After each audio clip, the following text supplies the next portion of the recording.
Ya no existen caballeros. Me tocó viajar de pie en el metro pese a que había muchos hombres sentados.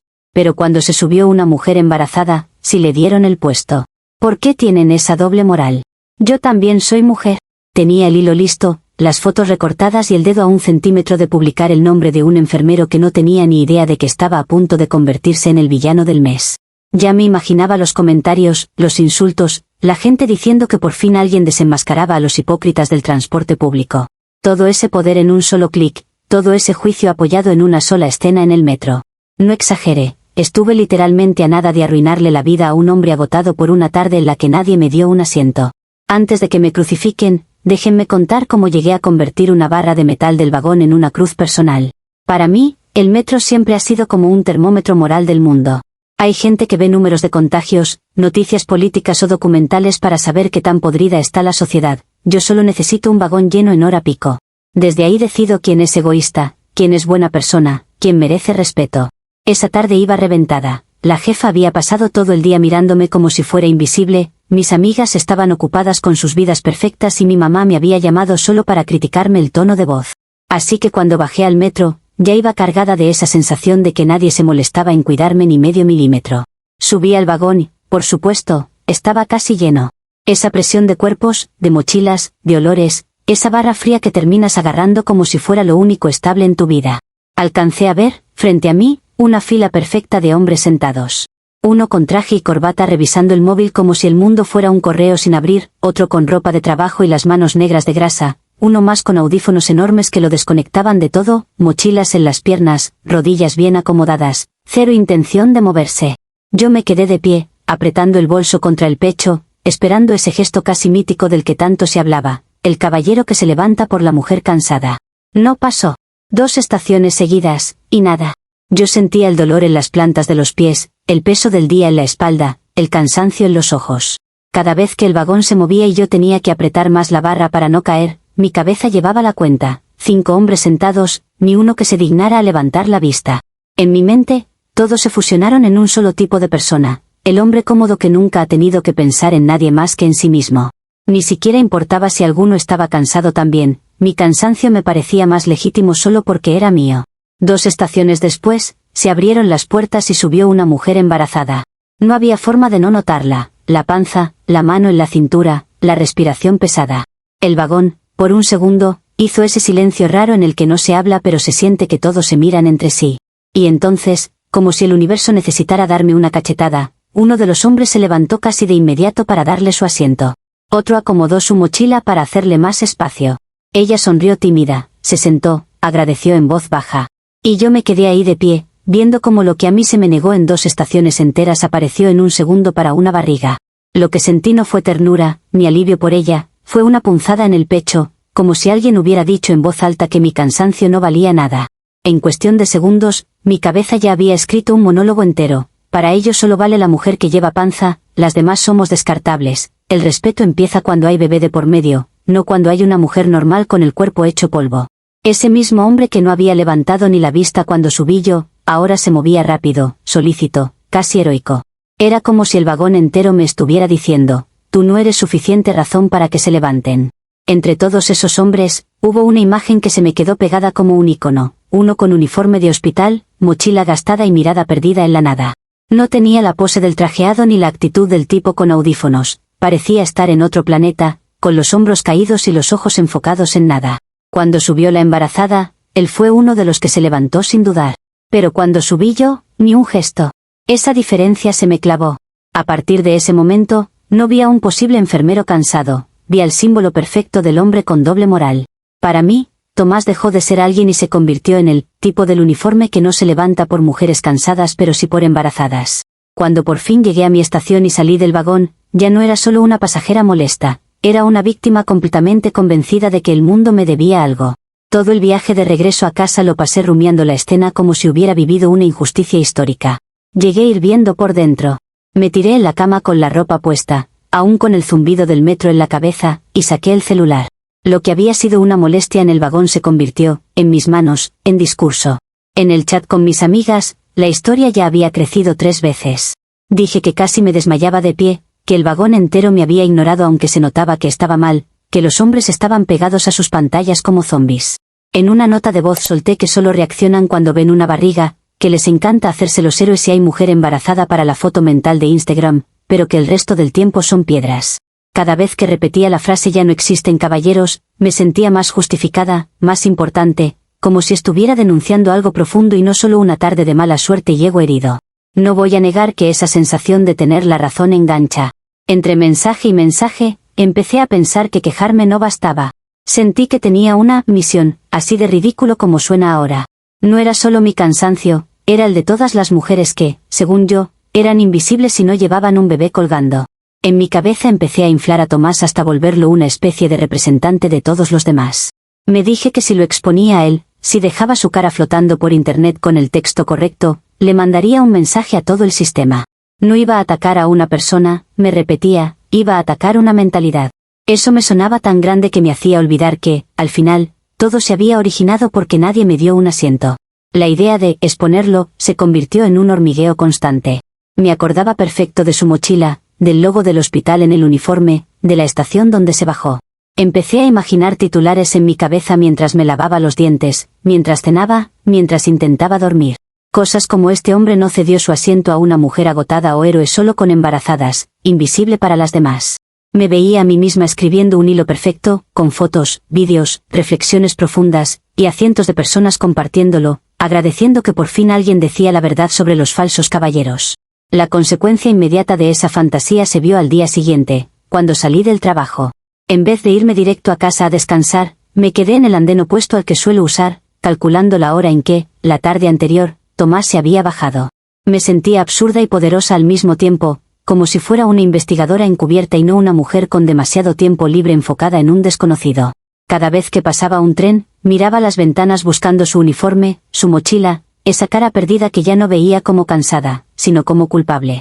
Cuando por fin lo vi salir de un vagón, a la misma hora, con la misma ropa y la misma expresión, sentí que algo se me activaba. Lo seguí con la mirada mientras caminaba por el andén, subía las escaleras mecánicas, cruzaba los torniquetes. Moví mis pasos para coincidir a una distancia prudente, fingiendo ser otra pasajera cualquiera que solo va en la misma dirección.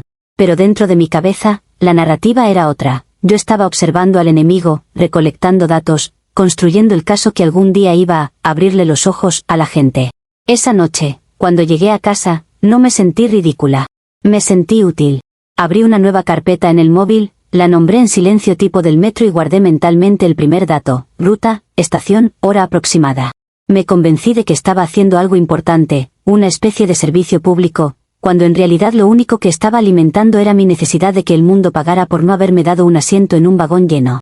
Comentarios.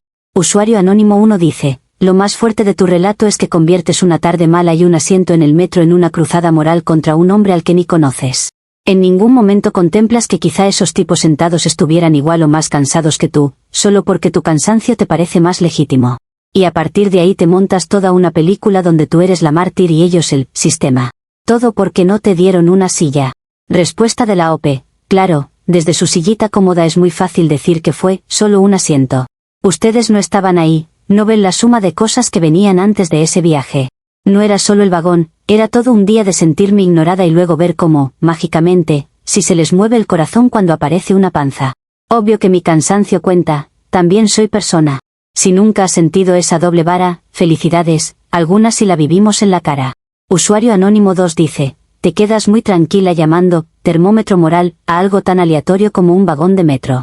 Usas lo que pasa ahí para juzgar a toda la sociedad, en concreto, a los hombres.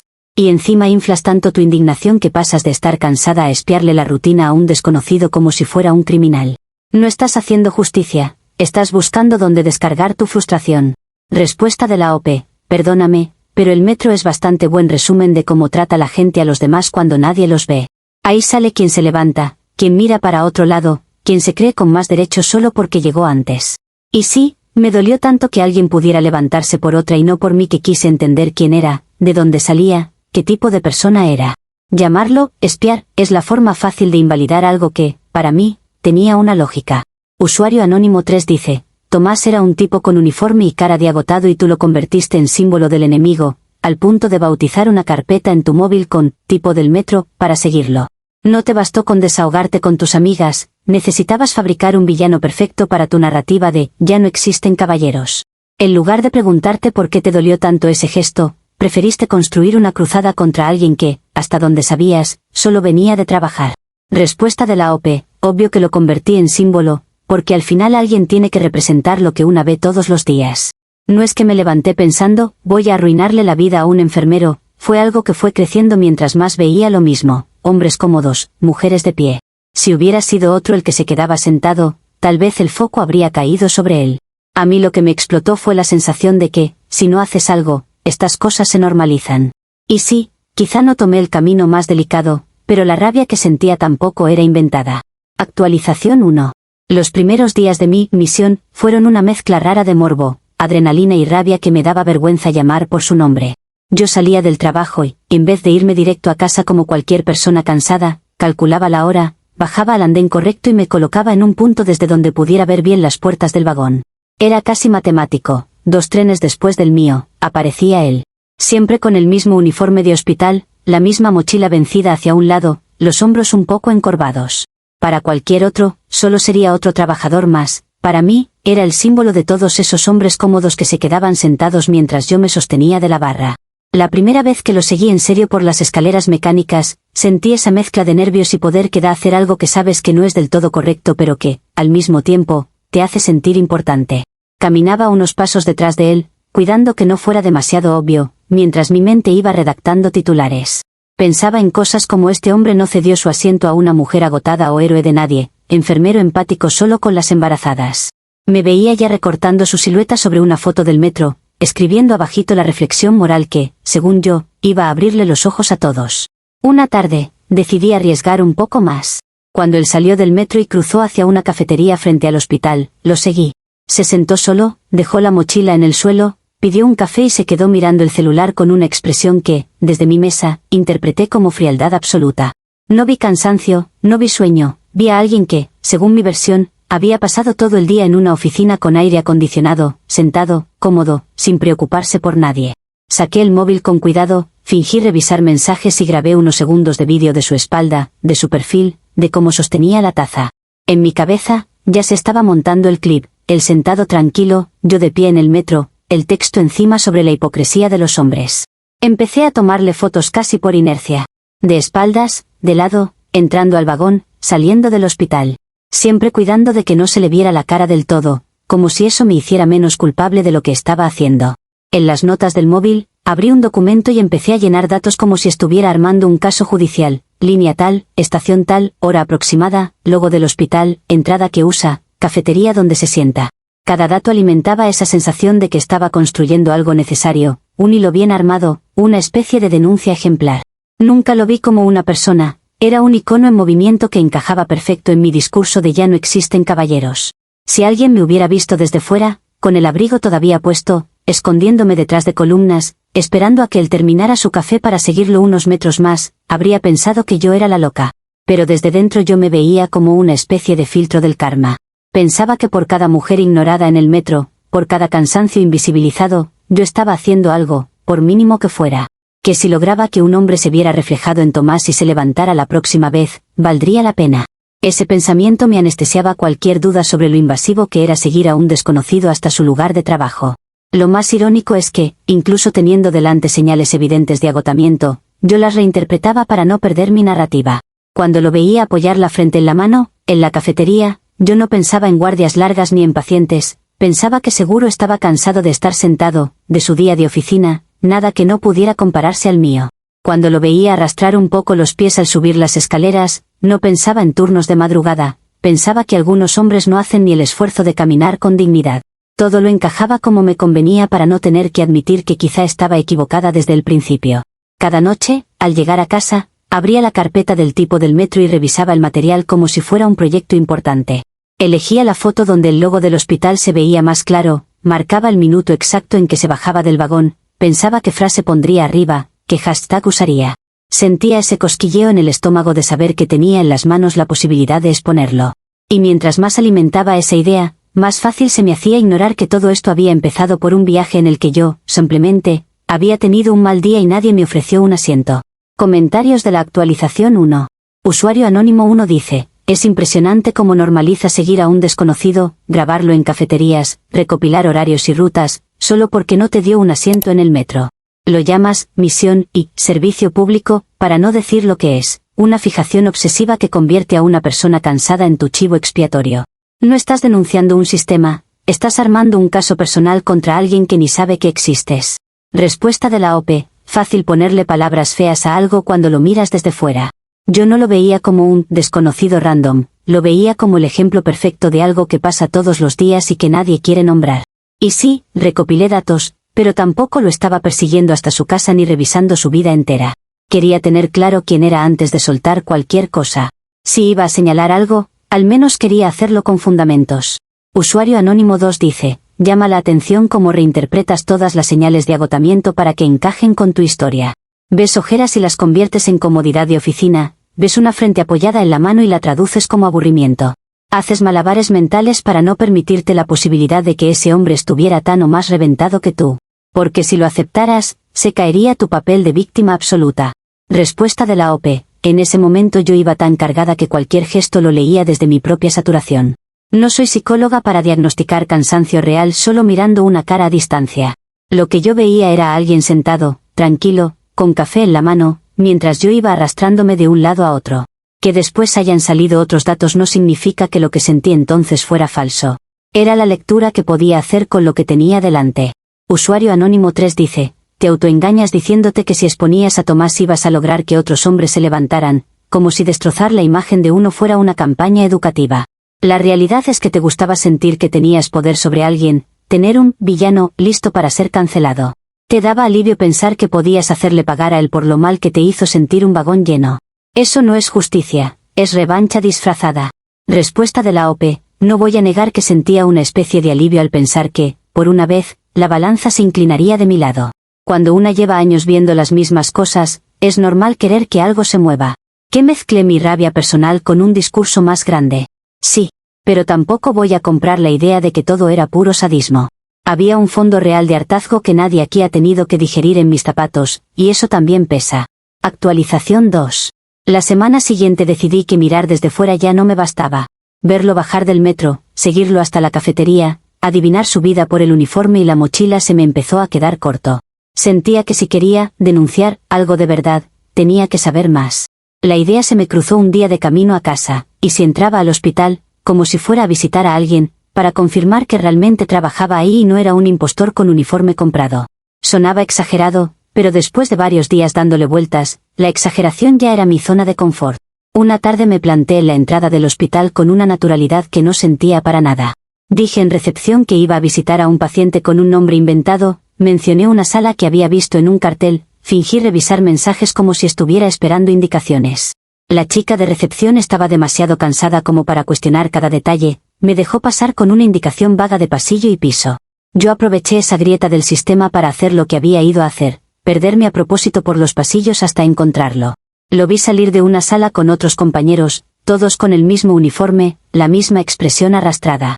Mientras se despedían o comentaban algo en voz baja, escuché frases sueltas sobre una guardia de 24 horas, un paciente que casi se les iba, una noche larguísima. Pero las palabras me resbalaban, mi cabeza estaba enfocada en otra cosa, conseguir una foto más clara, confirmar que era él, que no me había obsesionado con la persona equivocada. Me coloqué al final del pasillo, fingiendo mirar mi móvil, y esperé a que todos se dispersaran. Tomás se separó del grupo y se detuvo frente a una puerta con un letrero que decía Unidad de Cuidados Geriátricos. Lo vi respirar hondo y entrar. Algo en mí se activó, una mezcla de curiosidad y desconfianza. Caminé un poco más, hasta quedar cerca de la ventanita de vidrio, buscando mejor ángulo para grabar. Lo que vi al otro lado no era parte de ninguno de los guiones que yo había imaginado. Él estaba junto a una cama, ayudando a una mujer mayor a incorporarse. Tenía el cabello blanco, los ojos perdidos en algún punto del techo. Él le acomodaba la manta, le limpiaba suavemente la comisura de la boca, le hablaba despacio, con esa voz que se usa con alguien que ya no entiende del todo pero que aún necesita sentir que hay alguien ahí. Me quedé más tiempo del que me había propuesto. No saqué el móvil. Escuché fragmentos de lo que decía, y entre ellos, una palabra que me golpeó más fuerte que cualquier sermón: mamá. Le escuché decir que la noche había sido larga, que no se había dormido en todo el turno, que no se preocupara por él. En ese momento, la escena del metro se reordenó en mi cabeza como fichas de dominó. El uniforme, la mochila gastada, la mirada perdida, la forma en que se levantó sin dudar cuando subió la embarazada. De pronto ya no estaba viendo a un hombre cómodo que no quería levantarse por mí, estaba viendo a alguien que llevaba horas sosteniendo cuerpos ajenos, que cuidaba a su madre enferma mientras trabajaba en el mismo lugar. Sentí algo parecido a vergüenza, pero no quise llamarlo así. Mi orgullo se movió rápido para defenderse. Me dije que, aún así, podía haberse levantado por mí ese día, que el hecho de que tuviera problemas o responsabilidades no borraba lo que pasó. Empecé a negociar con la imagen. Vale, cuida a su mamá, pero eso no cambia que me ignoró. Sí, trabaja duro, pero eso no elimina el gesto que yo vi en el vagón. Me repetí que una cosa no anulaba la otra, como si estuviera peleando contra la idea de que quizá mi rabia no había sido tan justa como yo quería. Salí del hospital con una sensación nueva en el cuerpo, ya no era solo rabia hacia él y hacia el mundo, era incomodidad conmigo misma. Sentía que me habían movido el piso de debajo de un discurso que me había servido de refugio. Esa noche, cuando abrí la carpeta de fotos y vídeos que le había tomado, algo cambió. Donde antes veía pruebas, vi una invasión. Donde antes veía material para un hilo épico, vi la cara de alguien que acababa de sostener la mano de su madre semi-ausente. Por primera vez desde que todo empezó, me pareció cruel lo que estaba a punto de hacer. Cerré el móvil sin publicar nada. Comentarios de la actualización 2.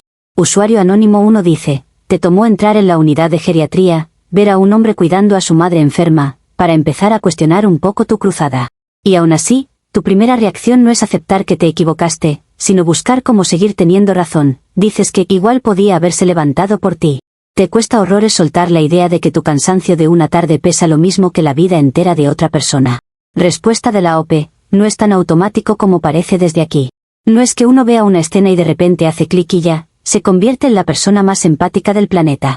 Verlo con su mamá me removió, sí, pero también tenía muy fresco lo que sentí en ese vagón. No voy a negar que mi ego se defendió. Era demasiada información chocando con una idea que llevaba días repitiéndome. Que haya tardado en procesarlo no significa que no me pegara. Usuario anónimo 2 dice, lo más brutal es que estuviste literalmente del otro lado de una puerta a punto de sacar el móvil para grabar a un tipo en el momento más íntimo y vulnerable con su madre. Y te contuviste casi por impacto, no por respeto. Recién cuando escuchas la palabra, mamá, algo se te frena.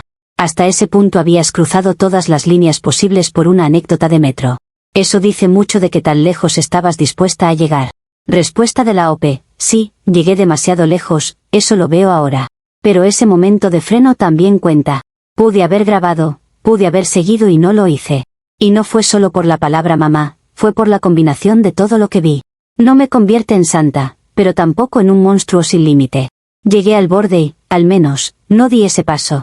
A veces parece que eso no vale nada cuando se juzga desde fuera, pero para mí fue un golpe fuerte. Usuario anónimo 3 dice, te aferras a la frase de que una cosa no anula la otra, para no desmontar tu narrativa.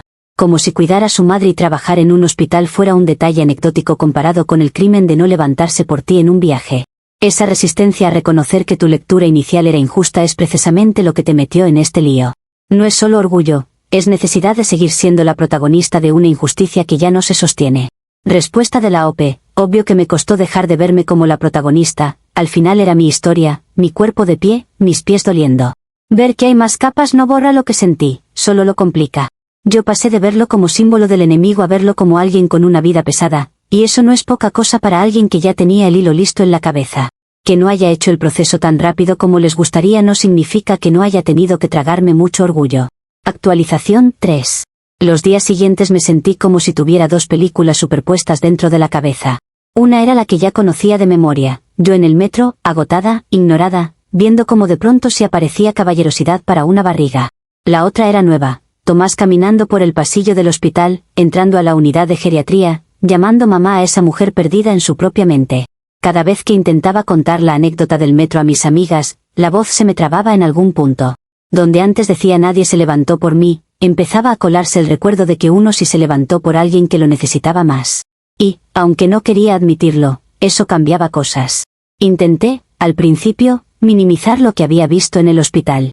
Me repetía que una cosa no quitaba la otra, que su vida complicada no borraba mi cansancio, que el gesto que él tuvo ese día seguía siendo el mismo. Pero por otro lado, cuando abría el borrador del hilo que tenía listo, ya no podía mirarlo igual. Tenía capturas de su silueta en el metro, fotos donde se le veía parte de la cara, anotaciones con horarios y rutas. Solo me faltaba escribir arriba un texto tipo conozcan al tipo que no se levanta por mujeres, pero si por embarazadas y jugar a que yo estaba destapando una verdad incómoda. Una noche me senté a hacerlo. Tenía el móvil en la mano, el borrador abierto y los dedos flotando sobre el teclado.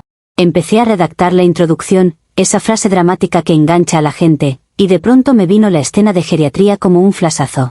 Su mano acomodando la manta de su madre, la voz cansada diciéndole que no se preocupara, las ojeras marcadas. Me imaginé su cara pegada en pantallas que no conocía, gente insultándolo sin saber nada, reduciéndolo a una sola escena sacada de contexto. Y me di cuenta de algo que me dolió admitir, yo no estaba buscando justicia, estaba buscando alivio para mi resentimiento. Ese pensamiento me atravesó como un rayo. Me vi a mí misma desde fuera, con el móvil en la mano, a punto de convertir a un enfermero agotado en el villano público del mes por una historia que yo misma sabía que ya no era del todo cierta. Sentí un nudo en la garganta que no tenía que ver con el metro, ni con mi jefa, ni con mi madre criticona. Tenía que ver conmigo. Con la parte de mí que disfruta un poco demasiado la idea de tener la razón aunque sea a costa de alguien que no tiene cómo defenderse. Dejé el móvil sobre la cama y me quedé mirando el techo unos minutos, como si esperando una señal. Nadie apareció con una respuesta mágica. Al final fui yo la que tomó una decisión que me pareció casi física. Abrí la carpeta de fotos, seleccioné todas donde se le veía la cara, una por una, y las borré. Dejé solo un par donde se veía el uniforme desde lejos, el vagón, mis pies. En el borrador del hilo, borré el texto, dejé solo un título vacío y escribí arriba, en mayúsculas, una nota que sonó extraña hasta para mí, no publicar. No voy a mentir, sentí que estaba traicionando algo.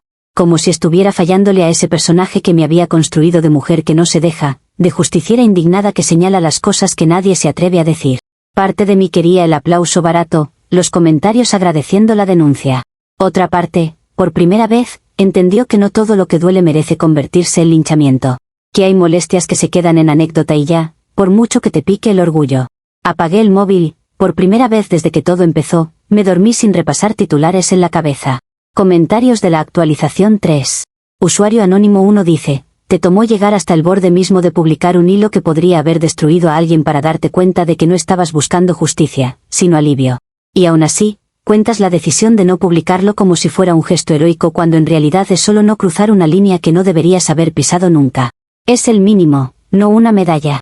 Respuesta de la OP, sé que desde fuera suena lógico decir, eso nunca debió ni ocurrírsele, pero la realidad es que ocurrió. Me construí un discurso, lo alimenté y casi me dejo llevar por él. Que haya frenado no me convierte en heroína, pero tampoco es nada. Podía haber seguido, tenía todo listo. No lo hice. En mi mundo, eso sí marca una diferencia, aunque para otros sea solo cumplir con lo mínimo. Usuario anónimo 2 dice, dices que te sentiste traicionando a la mujer que no se deja, cuando decidiste no publicar. Eso demuestra que tu personaje de justiciera estaba basado en la capacidad de señalar y destruir, no en construir nada mejor. Tu idea de fuerza era poder exponer a alguien, no hacer algo útil con el enojo. Que ahora empieces a ver esa diferencia es el único paso realmente sano que se ve en todo el relato. Respuesta de la OP, durante mucho tiempo confundí levantar la voz con hacer algo correcto. Pensaba que si no denunciabas, si no exponías, eras cómplice. No tenía matices. Y sí, ahora veo que mi versión de ser fuerte estaba muy ligada a señalar, casi nunca a proponer. Que me haya dado cuenta de eso a raíz de este caso no borra lo anterior, pero al menos me obliga a revisar ese papel que tanto me gustaba. No es cómodo, pero es lo que hay.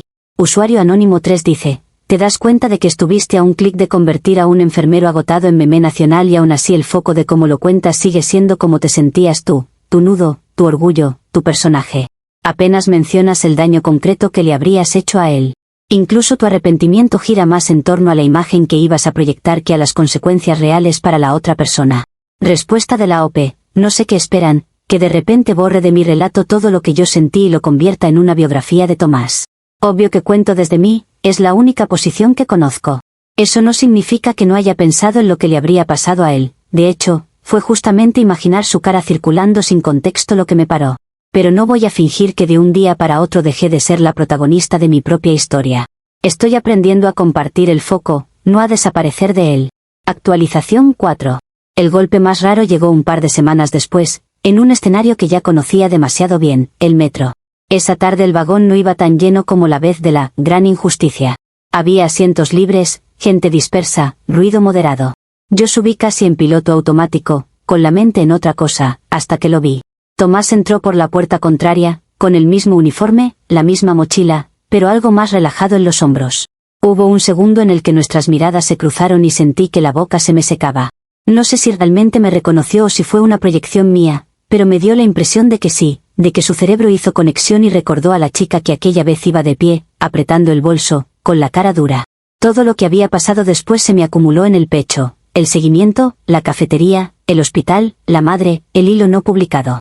Por un instante pensé que esa era mi oportunidad para hacer lo que supuestamente hace la gente buena: acercarme, decir algo como gracias por levantarte por la embarazada aquel día, yo estaba muy cansada y lo viví mal, o incluso admitir que había estado a punto de hacer algo terrible con su imagen. Pero la vergüenza y el orgullo se enredaron como cables. Tenía miedo de que, si me acercaba, él reconociera no solo mi cara, sino la posibilidad de que lo hubiera estado siguiendo. Miedo de que me hiciera la pregunta exacta que no sabía cómo responder: ¿por qué querías hacerme daño si yo no te hice nada? Miedo, también, de bajar del pedestal que yo misma me había construido, el de la mujer que siempre tiene razón. Abrí la boca, la cerré, jugué con la idea de moverme hacia donde estaba él y al final me quedé pegada al suelo. Lo que hice fue algo pequeño, casi ridículo si lo miras en grande, pero que para mí fue enorme. Cuando el vagón empezó a llenarse en las estaciones siguientes y subió una mujer mayor, con una bolsa pesada y la respiración agitada, yo ya estaba al lado de un asiento libre. Pude haberme sentado sin que nadie dijera nada, mi cuerpo lo pedía. Pero di un paso atrás, hice un gesto hacia el asiento y dejé que se sentara ella. No hice ruido, no solté suspiros dramáticos, no miré alrededor buscando aprobación. Solo me quedé de pie, sosteniéndome de la barra, sintiendo el peso en las piernas y el extraño alivio en la cabeza. Unos minutos después vi, de reojo, cómo Tomás se levantaba también para ofrecerle su asiento a otra mujer con bastón. Nadie aplaudió. Nadie lo grabó. Nadie le puso un texto encima llamándolo héroe ni hipócrita. Solo sucedió y ya. El mundo siguió, el tren se movió, las estaciones pasaron. Y en esa normalidad silenciosa entendí algo que me dolió más que cualquier discurso: yo había estado a punto de convertir en espectáculo algo que, en realidad, siempre debería haber sido solo eso, un gesto cotidiano sin público. La consecuencia tangible de ese encuentro no fue una gran conversación, ni una disculpa dramática, ni un cierre perfecto. No hubo juicios ni hilos virales ni enfrentamientos. Lo que perdí, ahí, de pie en ese vagón, fue mi personaje de justiciera indignada. Ese papel que me había permitido sentirme moralmente superior, señalar con el dedo, generalizar a partir de una escena mal digerida. Me di cuenta de que, si hubiera seguido alimentándolo, habría destruido a alguien decente para sostener una narrativa que, vista completa, era solo el resultado de una tarde mala y de un montón de cosas que yo no sabía. Comentarios de la actualización 4.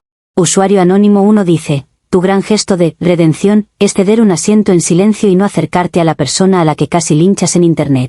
Entiendo que para ti sea enorme por todo lo que venía detrás, pero sigue llamando la atención que no seas capaz ni de un perdón directo. El miedo a enfrentarte a la pregunta de por qué querías dañarlo pesa más que las ganas de reparar. Respuesta de la OP: no voy a fingir que tengo el valor perfecto para todo. Acercarme a él no era solo decir perdón, era abrir la puerta a explicar cosas que yo misma todavía estaba digiriendo. ¿Cobardía? Puede ser. Pero no quiero que se minimice el hecho de que cambié mi manera de reaccionar. Antes habría hecho un escándalo por cada asiento, ahora, al menos, puedo hacer algo correcto sin convertirlo en bandera. No es la reparación ideal, pero es un comienzo realista para alguien como yo. Usuario anónimo 2 dice: sigues hablando de perder tu personaje de justiciera indignada, como si fuera una pérdida trágica, cuando en realidad desprenderte de ese papel es lo mejor que te podía pasar. Ese personaje era el que te justificaba seguir a gente, grabarla, armar hilos, todo en nombre de una lucha que no tenía nada de justa. Que hayas empezado a ver eso en un vagón sin testigos es lo más honesto que has contado. Respuesta de la OP: claro que es lo mejor, pero también pesa. Al final, ese personaje era una forma de protegerme, de no sentirme tan pequeña cuando el mundo me pasaba por encima. Me costó entender que no necesito andar con la espada desenvainada todo el tiempo para tener valor.